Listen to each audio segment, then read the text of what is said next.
Ayah saya meninggal saat saya masuk pesantren. Dan baiknya, saya rasakan luar biasa. Beliau mengajar di musalla kecil dulu, sekarang jadi masjid. Itu saya selalu dibawa. Beliau mengajar, saya tidur. Sekarang gantian, saya mengajar, beliau tidur.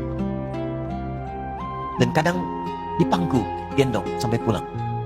Saya pernah sengaja pura-pura tidur untuk ingin tahu apa yang dikerjakan ayah saya di jalan. Jaga betul supaya nggak bangun. Begitu saya disimpan di kasur dan bangun, diajak bercanda. Saya mau masuk pesantren, beliau nggak sempat ngantar. Saya bertemu, beliau menangis, peluk saya, minta maaf, nggak bisa ngantar ke pesantren.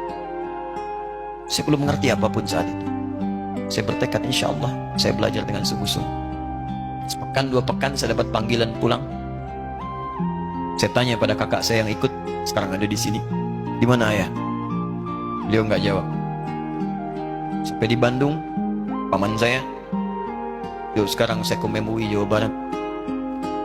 Langsung menyampaikan, nampaknya nggak akan terkejar sampai sana, mungkin sudah dimakamkan. Saya ngerti, paham saat itu bahwa beliau telah wafat. Saya pulang. Maghrib saya sampai, saya dapati ibu di ruangan tengah. Saya datangi, saya menahan tangis, tidak tangis sedikit untuk membahagiakan ibu saya. Saya datang, saya peluk. Saya temani tidurnya. Itu pertemuan saya dengan ayah saya terakhir di mimpi. Saya bermimpi melihat sudah pakai kemeja, tersenyum, mendadahi saya. Sudah. Besoknya saya cari kamar. Ternyata Allahu Akbar, apa yang selama ini saya pelajari di pesantren, kitabnya sudah ada di kamar semua. Sudah disiapkan. Saya menangis saat itu, saya bawa mushaf. Jadi bapak saya, ayah saya, itu bajunya pun saat wafat dibagikan kepada sahabat-sahabatnya. Bajunya, kitab-kitab ini dibagikan. Ibu saya menunjukkan kemudian ada jam yang nanti nak pakai. Saya bilang, simpanlah. Saya bawa mushaf. Dengan mushaf itu, saya duduk di ruangan tengah, saya menghadap kiblat dan saya mohon kepada Allah. Ya Allah, saya tak punya kemampuan lagi membahagiakan ayah saya saat hidup di dunia. Tapi mohon jadikan setiap huruf dalam Al-Quran ini, ya Allah, pahalanya mengalir untuk ayah saya.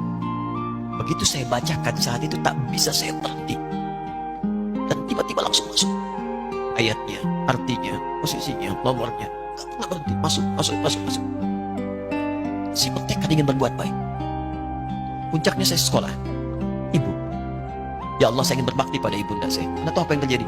Demi Allah saya katakan, ketika Anda bersama ibu saya, Bu, Pak, itu krisis 97, Pak. Waktu krisis, saya masuk pesantren. Saya diberikan sempurna bekal seperti anak-anak lain. Rupanya ibu saya sudah tanya pada santi-santi, orang tuanya, berapa bekal Anda kasihkan? Dikasih yang paling tinggi itu dikasihkan pada kami tiap bulan. Saya terima. 1 kali libur saya pulang dari jauh, ibu saya tersenyum melihat sedang jemur pakaian lihat saya. Begitu saya tiba, kaget saya. Ini kok pakaian ibu saya? Pakaiannya nggak cocok dipakai gitu. Ini bukan pakaian ibu saya. Kayak kempel lah kalau sekarang. Saya masuk ke rumah, saya kejar, saya buka pakaiannya, lemari ini. Saya nggak temukan sedikit pun.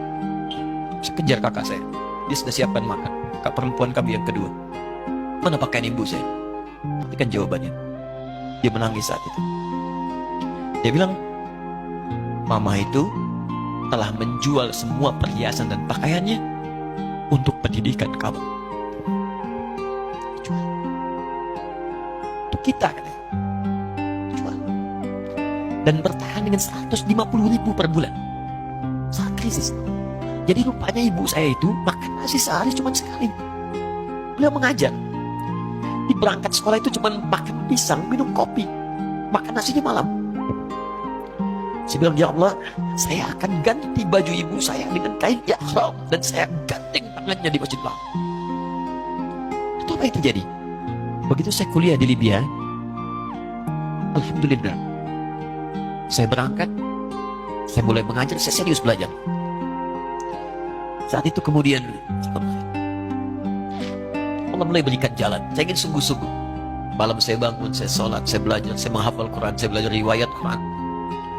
Sampai puncaknya tiba. Saya ditugaskan pemerintah Indonesia